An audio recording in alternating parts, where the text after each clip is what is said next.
So friends, सबसे पहले आप सभी लोग यहाँ पे देखिए, ये MPCHO का सिलेबस है। आप सभी को मालूम भी है कि इसमें दो अलग अलग तरीके की पोस्ट थी, CHO की पोस्ट थी और CCH वाली इसमें यहाँ पे पोस्ट थी। आपके एडमिट कार्ड पे आप लोगों ने यहाँ पे देख भी लिया होगा कि आपने CHO की पोस्ट के लिए एग्ज़ाम दिया या फिर CCH की पोस्ट के लिए आप लोगों ने यहाँ पे एग्ज़ाम दिया। और चाहे CCH हो चाहे CHO की पोस्ट हो, सिलेबस यहाँ पे कॉमन था। इन सभी 15 टॉपिक्स में से ही आपके सवाल पूछे जाने वाले थे और इनमें 100 सवाल आपके यहाँ पे पूछे गए। पूरा 100 मार्क्स का आप लोगों का यहाँ पे पेपर था। और आप सभी को मालूम भी है कि इसमें रीजनिंग के क्वेश्चंस काफ़ी इसमें आप लोगों से यहाँ पे पूछे गए।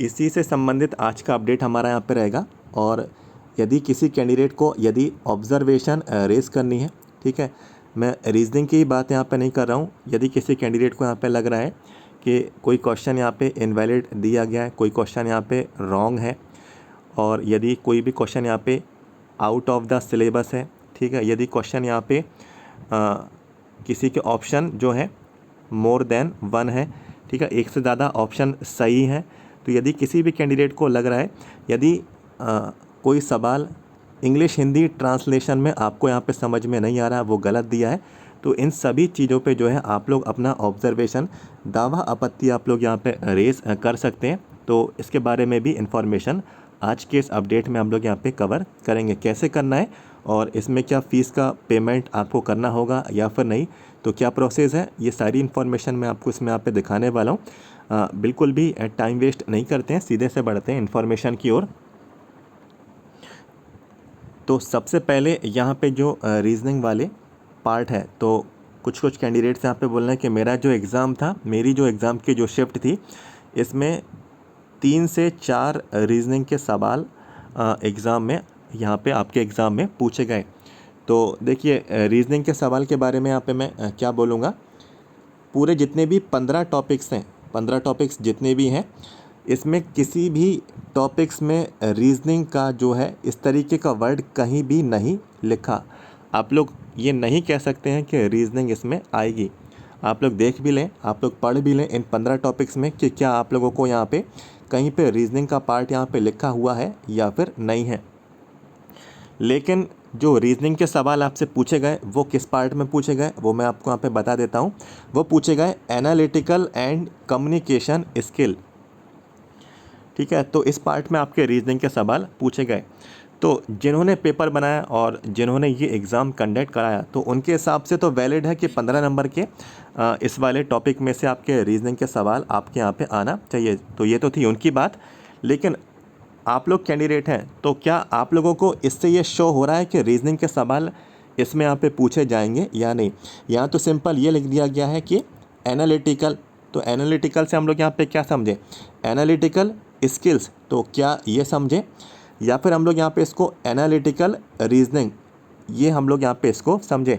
तो यदि रीजनिंग का पार्ट इसमें कवर करना चाहिए था उनके द्वारा, तो एक सिंपल सा वर्ड यहाँ पे लिख देते हैं रीजनिंग, तो सभी लोग समझ जाते हैं कि रीजनिंग के सवाल जो है ये 15 नंबर वाले टॉपिक्स में से इसमें आपसे यहाँ पे पूछे आएंगे। तो आप सभी लोग यहाँ पे अपने रीजनिंग की प्रैक्टिस कर लें। लेकिन ये बिल्कुल भी इसमें यहाँ पे शो हो ही नहीं रहा है कि ये रीजनिंग का पार्ट है, एनालिटिकल रीजनिंग।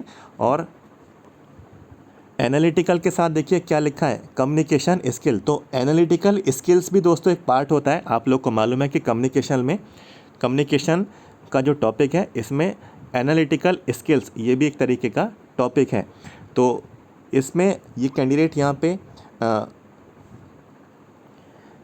कोई भी इसमें यहाँ पे डिफरेंशिएट नहीं कर सकता है कि ये रीजनिंग का पार्ट है और रीजनिंग के क्वेश्चन इस वाले पार्ट में आपसे यहाँ पे पूछे जाएंगे। तो बाकी आपका इसमें यहाँ पे क्या व्यू है, आपकी यहाँ पे इसमें क्या चॉइस है, ठीक है। और यदि रीजनिंग का सवाल पूछना चाहिए था तो सिंपल सा लिख देते कि रीजनिंग, तो समझ जाते हैं यहाँ पे कि एनालिटिकल रीजनिंग वाला यहाँ पे इसमें पार्ट है। तो कुछ इस तरीके का कोई भी पार्ट शब्द इसमें यहाँ पे नहीं लिखा गया, तो मेरे हिसाब से तो ये उचित यहाँ पे नहीं है। बाकी आपकी क्या राय है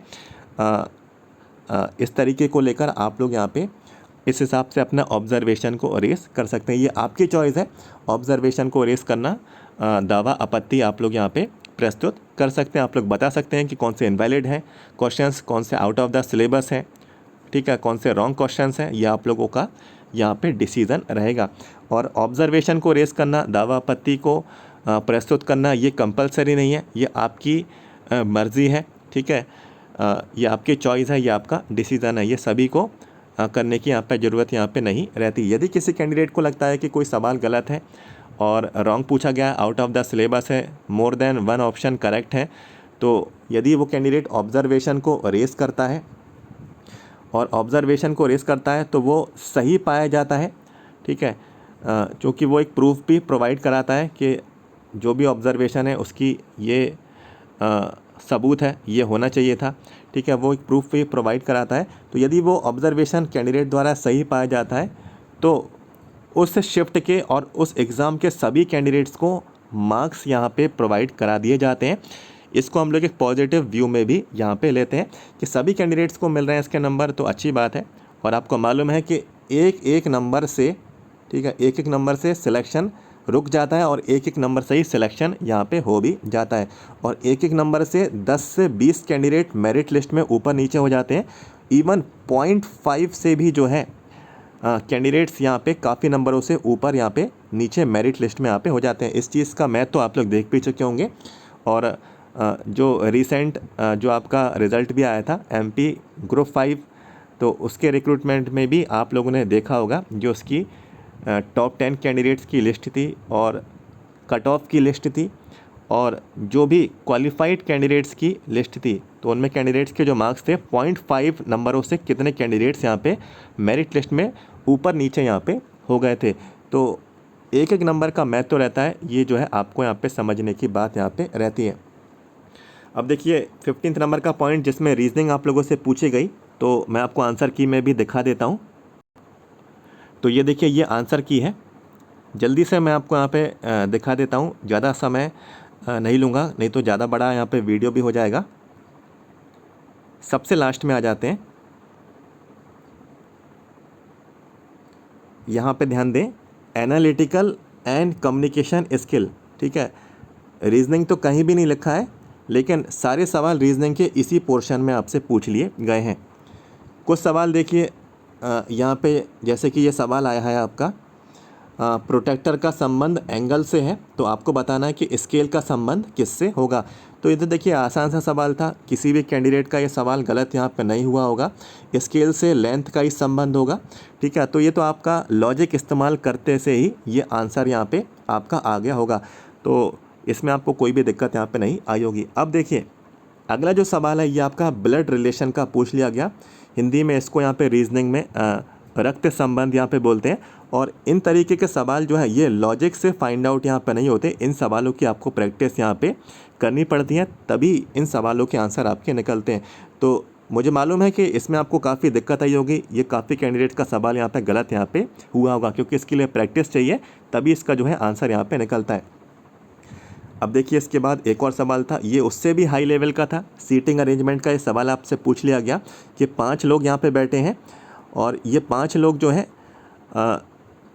नॉर्थ डायरेक्शन में यहाँ पे फेस करे हुए यहाँ पे बैठे हैं। और इन 5 लोग यहाँ पे जो सिटिंग अरेंजमेंट में यहाँ पे जो बैठे हैं, आपको बताना था कि जैम के इमीडिएट लेफ़्ट में, ठीक है, जैम के इमीडिएट लेफ़्ट में यहाँ पे कौन यहाँ पे आएगा, ये आपको इसमें बताना था।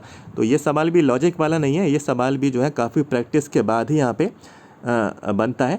और ये सवाल भी रीजनिंग में आप लोगों से यहाँ पे इसमें पूछ लिया गया। इसके बाद यहाँ पे एक कम्युनिकेशन वाला पार्ट था, ठीक है। तो communication, analytical and communication skill, तो ये कम्युनिकेशन स्किल में से एक सवाल यहाँ पे ये आ गया। कम्युनिकेशन स्किल का तो मैं मानता हूँ कि कम्युनिकेशन स्किल का सवाल यहाँ पे सही है, लेकिन रीजनिंग का यहाँ पे मुझे ठीक यहाँ पे नहीं लग रहा। इसके बाद देखिए करेक्ट स्पेलिंग आपको छांटनी थी, ठीक है, ये ग्रामेटिकल रीजनिंग के अंतर्गत यहाँ पे आता है। और यदि आप लोग इंग्लिश के न्यूज़पेपर पढ़ते हैं, डेली वोकैब्स पढ़ते हैं, वर्ड मीनिंग्स आपको याद है, इंग्लिश में आपकी अच्छी इंटरेस्ट है, ठीक है, न्यूज़पेपर के जो नए नए वर्ड्स आते हैं इंग्लिश के न्यूज़पेपर में, तो यदि आप लोग उनको देखते हैं, समझते हैं, तो ही आपको जो है ऐसे शब्दों की प्रैक्टिस यहाँ पे होती है। तो आई थिंक किसी भी कैंडिडेट को नहीं मालूम होगा कि ये 4 जो लेटर्स दिए गए, 4 जो वर्ड्स आपको यहाँ पे ऑप्शन में दिए गए, इनकी करेक्ट यहाँ पे स्पेलिंग यहाँ पे क्या होगी, ठीक है। किसी को भी नहीं मालूम होगा। इवन इनमें से 2 वर्ड तो ऐसे हैं जिनका मीनिंग तो मुझे भी इसमें यहाँ पे नहीं मालूम। तो इस तरीके का लेवल के रीजनिंग के सवाल आपके एग्ज़ाम में पूछे गए। तो ये तो एक शिफ्ट के यहाँ पे कैंडिडेट के रीजनिंग के सवाल थे। तो बाकी के जो शिफ्ट के आए होंगे तो उनकी क्या हम लोग यहाँ पे उम्मीद करें। और इस लेवल के पूछने चाहिए थे तो लिखना चाहिए था कि रीजनिंग के सवाल भी आएंगे, तो रीजनिंग के सवाल भी आप लोग पढ़ के आएँ, ये आपके एग्ज़ाम में पूछे जाएंगे। तो ऐसा मेरा यहाँ पे व्यू है। और देखिए, मैं ये नहीं बोल रहा हूँ कि ये सही है या गलत है, ये आपको डिसाइड इसमें यहाँ पे करना होगा, ठीक है। और यदि मैं देखिए आपको बोल दूँ कि यह गलत है और फिर ये बात यहाँ पे पलट जाए, वो बोले सही है, तो फिर आप लोग मुझे ब्लेम करो इस बात को, ठीक है। तो ये सही नहीं रहेगा। मैं एक पक्ष आपको अपना नहीं दूंगा एक तरफ कि ये सही है या फिर गलत है। ये आपका डिसीज़न है, ये आपको उसमें यहाँ पे अपना डिसीज़न इसमें आपको उसी हिसाब से ऑब्जर्वेशन को रेस करना है। दावा आपत्ति को आप लोग यहाँ पे रेस करेंगे। तो आप लोगों ने अपनी आंसर की को डाउनलोड करने के लिए यूज़र नेम और पासवर्ड की मदद से ये वाले पेज पर तो आए होंगे, सभी कैंडिडेट्स यहाँ पे आए होंगे। NHM यहाँ पे सेलेक्ट किया होगा और आपने एग्ज़ाम का name, community health officer, post CCH की, एप्लीकेशन नंबर, ये आप लोगों ने यहाँ पे डाला ही होगा। फिर देन आप लोगों की यहाँ पे आंसर की यहाँ पे आई होगी, आप लोगों ने आंसर की डाउनलोड की होगी और चेक किया होगा कि कौन कौन से सवाल आंसर की में गलत हैं। तो जितने भी कैंडिडेट्स को लगता है कि क्वेश्चंस रॉन्ग हैं या फिर इनवैलिड हैं या फिर आउट ऑफ द सिलेबस है या फिर मोर देन 1 आंसर है, मीन्स एक सवाल के 2 विकल्प सही आपको यहाँ पे दिए गए हैं ऑप्शंस में, और भी रीज़न्स हो सकते हैं। तो यदि आपको लगता है तो ऑब्जर्वेशंस को रेस कर सकते हैं। इसके लिए आपको क्वेश्चंस को सिलेक्ट करना होगा कि आपके आंसर की में वो question wrong question, invalid question, जो भी हम लोग यहाँ पे कहें, कौन से नंबर पे है। जैसे कि कोई सवाल यहाँ पे 98 नंबर पे है, तो यहाँ पे इसको मैं यहाँ पे सिलेक्ट करूँगा। इसको मैंने यहाँ पे सिलेक्ट कर दिया। फिर ये पूछेगा ऑब्जेक्शन टाइप, किस तरीके का ये एरर था, ठीक है। सवाल में क्या क्वेश्चन गलत था, क्या क्वेश्चन आउट ऑफ सिलेबस था, क्या आंसर्स इनकरेक्ट दिए गए, क्या एक से ज़्यादा ऑप्शन जो है आपको करेक्ट दिए जा रहे हैं, या फिर आंसर ही आपको गलत प्रोवाइड कराया गया, या फिर इंग्लिश और हिंदी को ट्रांसलेट करने में डिफरेंस यहाँ पे नहीं कर पा रहे हैं।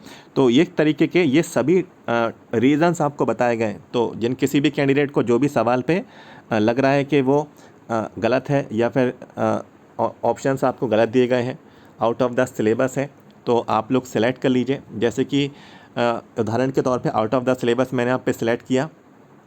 इसके बाद बोल रहा है प्लीज़ अपलोड अ फाइल, तो उस चीज़ को सपोर्ट करने के लिए एक फ़ाइल आपको अपलोड करनी होगी, जिससे ये शो होगा कि आप जो क्वेश्चन का ऑब्जर्वेशन को रेस कर रहे हैं, दावा आपत्ति को रेस कर रहे हैं, जो क्वेश्चन आप लोग हटवाना चाहते हैं, और जो क्वेश्चन आपको लगता है इनवैलिड है, और जो क्वेश्चन आपको लगता है कि गलत पूछा गया, इसका नंबर हमको यहाँ पे मिलना चाहिए, तो उस चीज़ को एक सपोर्टिंग फ़ाइल भी आपको इसमें यहाँ पे अपलोड करनी होगी। और ये PDF फाइल में ये फ़ाइल अपलोड होगी। इसका साइज 400 KB के अंतर्गत होना चाहिए। ये सारी चीज़ें आपको फिल करके आपको यहाँ पे सेव कर देना है। इसके बाद इस तरीके से आगे का पेज आपका ओपन होगा और ये पेज आपका रहेगा पेमेंट का। आपको मालूम है कि MP ऑनलाइन जो है कोई भी काम फ्री में नहीं करता है, ये आपसे पैसे ज़रूर लेगा, चाहे फॉर्म फिलअप हो, ठीक है, चाहे आंसर की पे आपको ऑब्जर्वेशन को रेस करना हो, ठीक है, चाहे कोई और चीज़ हो, कोई भी चीज़ ये जो है फ्री में आपको नहीं देगा, ये पैसे आपसे यहाँ पे ज़रूर लेगा। तो फ़ीस का पेमेंट इसमें बिल्कुल होने वाला है और फ़ीस का पेमेंट 60 रुपये है। एक क्वेश्चन यदि आप लोगों को ऑब्जर्वेशन को रेस करना है तो एक क्वेश्चन का जो है ये आपसे 60 रुपये आपका ये चार्ज कर देगा और आपका ऑब्जर्वेशन जो है यहाँ पे रेज़ हो जाएगा। उनको जानकारी मिल जाएगी कि ये सवाल आपके द्वारा इनवैलिड है, रॉन्ग है, ठीक है, तो इस कैटेगरी का ये सवाल है। बाकी इसमें आपकी सारी डिटेल आ जाएगी। जैसे कि मैंने 98 नंबर का सवाल सेलेक्ट किया था, तो ये 98 नंबर के सवाल की क्वेश्चन ID है और इस पे ऑब्जर्वेशन रेज हो जाएगा।